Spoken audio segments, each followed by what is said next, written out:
व्यक्ति को उसके सामाजिक कर्तव्यों को करना है। दूसरा है संगठनात्मक आधार।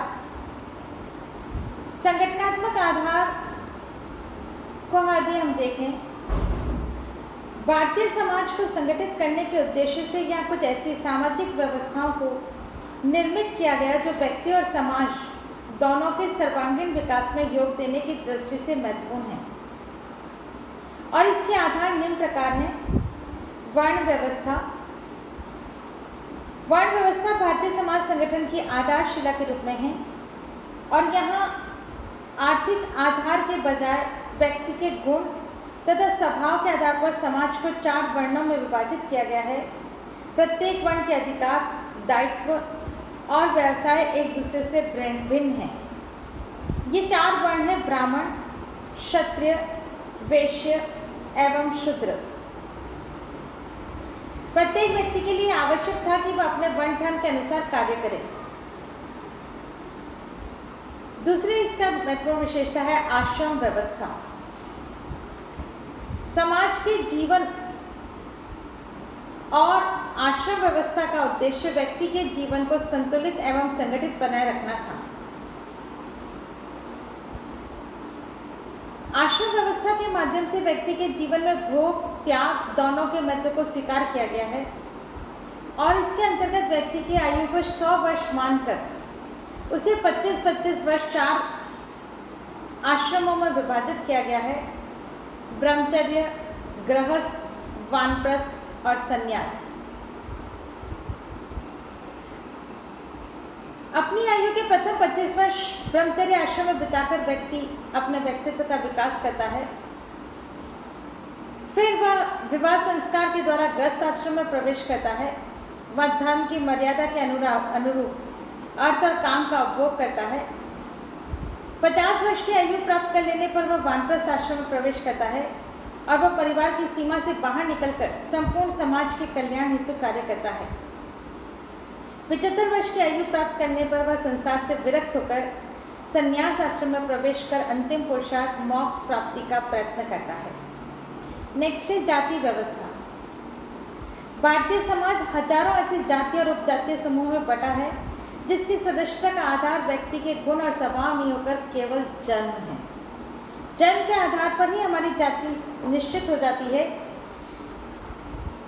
और हम इससे आजीवन परिवर्तित नहीं कर सकते हैं। वर्ण परिवर्तन तो फिर भी संभव था, परंतु जाति की सदस्यता छोड़कर किसी अन्य जाति में पहुंचना संभव नहीं है। जाति व्यवस्था के अंतर्गत प्रत्येक जाति में कुछ नियम सुनिश्चित हैं और उन नियमों का पालन जाति के सदस्यों को करना पड़ता है। ये व्यवस्था बंद प्रणाली है और वर्तमान में जाति व्यवस्था के स्वरूप एवं कार्यों में विभिन्न कारणों से अनेक परिवर्तन आए हैं। इसके बावजूद भी भारतीय के जीवन को जाति व्यवस्था आज भी अनेक रूपों में प्रभावित कर रही है। नेक्स्ट है संयुक्त परिवार। मैक्स मुलर ने संयुक्त परिवार को भारत की आदि परंपरा माना है जो सदियों से भारतीयों को सामाजिक विरासत के रूप में प्राप्त होती रही है। संयुक्त परिवार भारतीय संस्कृति के आदर्श तत्वों और समूह कल्याण के सुंदर आदर्श को प्रस्तुत करता है। संयुक्त परिवार उन लोगों का एक समूह है जो साधारणतः एक ही मकान में साथ साथ रहते हैं, एक छत के नीचे निवास करते हैं, एक ही रसोई में बना भोजन करते हैं, सभी परिवार की आय का सम्मिलित रूप से उपभोग करते हैं, सभी संपत्ति के संयुक्त स्वामी होते हैं तथा सभी सामान्य पूजा या धार्मिक कार्यों में भाग लेते हैं। इसमें साधारणतः 3-4 पीढ़ियों के रक्त संबंधी होते हैं, यद्यपि कुछ ऐसे सदस्य भी होते हैं जो रक्त संबंधी नहीं होते। संयुक्त परिवार का एक कर्ता होता है जिसकी आज्ञा का पालन अन्य सभी सदस्य करते हैं और संयुक्त परिवार में जातिगत नियमों के पालन एवं परंपरागत आदर्शों के अनुरूप कार्य करने का विशेषतः प्रयत्न करते हैं। इस तरह से इसके निष्कर्ष के रूप में यदि हम देखें तो हम उपयुक्त विवरण से हम स्पष्ट करते हैं कि भारतीय समाज के विकास में अनेक कारकों का योग रहा है। यहाँ अनेक आक्रमणकारी समूह समय समय पर आए, विभिन्न प्रजातियों के लोग भी आए, अनेकों संस्कृति के मानने वाले भी आए और यहाँ पर बस गए। उनकी सामाजिक सांस्कृतिक विशेषताओं का हमारे भारतीय समाज के विकास में विशेष योगदान भी रहा है। भारतीय समाज का विकास किसी एक काल में नहीं हुआ है और न ही इसकी विकास में किसी एक प्रजाति, धर्म या संस्कृति का योगदान रहा है। कहने का तात्पर्य यह है कि विभिन्न धर्मों, संस्कृतियों, सभ्यताओं एवं प्रजातियों के लोगों से और एक दूसरे के साथ घुलने मिलने और पारस्परिक आदान प्रदान के कारण भारतीय समाज का विकास हुआ है और इसलिए विभिन्न प्रजातियों का अजायबघर या संगम स्थल भी जाना जाता है।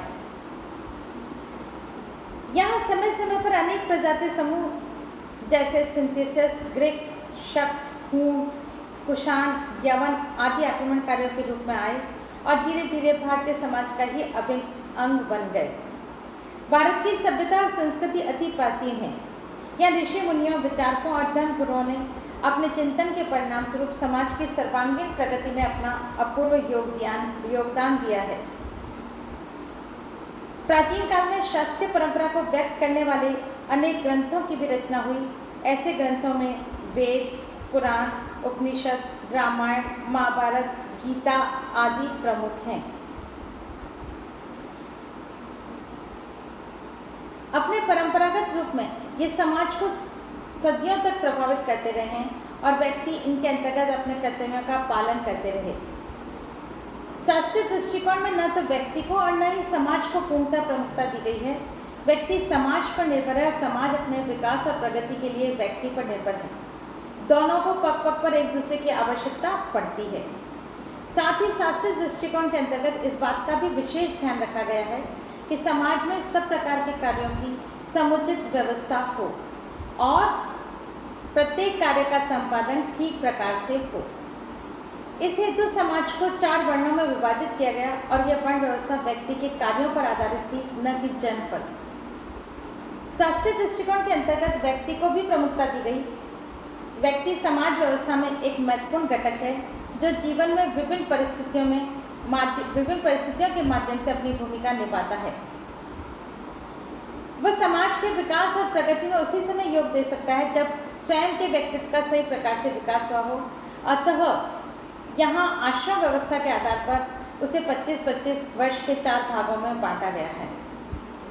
भारतीय चिंतक इस बात से भलीभांति परिचित थे कि जब तक समाज को ठोस आधार प्रदान नहीं किया जाता तब तक समाज व्यवस्था के स्थायित्व की आशा नहीं की जा सकती। इस हेतु यहाँ कर्म के सिद्धांत को प्रतिपादित किया गया। कर्म का सिद्धांत मनुष्य को सतत अपने कर्तव्य का पालन करने की प्रेरणा देता रहा है। यह सिद्धांत मनुष्य को बताता है कि उसने अपने पिछले जीवन में जो कुछ अच्छे और बुरे कार्य किए हैं, यह जीवन उसी का परिणाम है।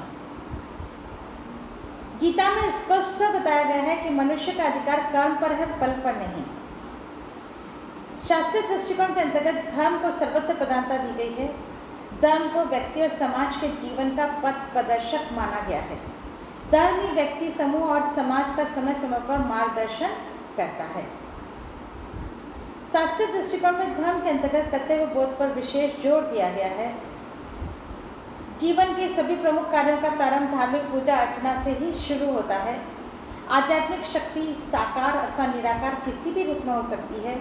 प्रत्येक को अपने अपने तरीके से पूजा अर्चना करने की स्वतंत्रता रही है। मंदिरों में अलग अलग प्रतिमाओं की पूजा अर्चना की जाती है। भारतीय समाज से संबंध विभिन्न संस्थाओं में जहाँ एक और निरंतरता के तत्व पाए जाते हैं, वहीं परिवर्तन के महत्व को भी स्वीकार किया गया है। समाज कोई जड़ वस्तु नहीं है, वहाँ विभिन्न कालों में उसमें निरंतरता देखने को मिलती है। समाज के जीवन के प्रत्येक क्षेत्र में हमें गतिशीलता और परिवर्तन देखने को मिलता है। इस तरह से हमारे भारतीय समाज की ऐतिहासिक पृष्ठभूमि को हमें देखने पर पता चलता है कि भारतीय समाज किस तरह अपना विकास कर रहा है और हमें इस पाठ्य परिदृश्य को किस रूप में अध्ययन करना है। धन्यवाद।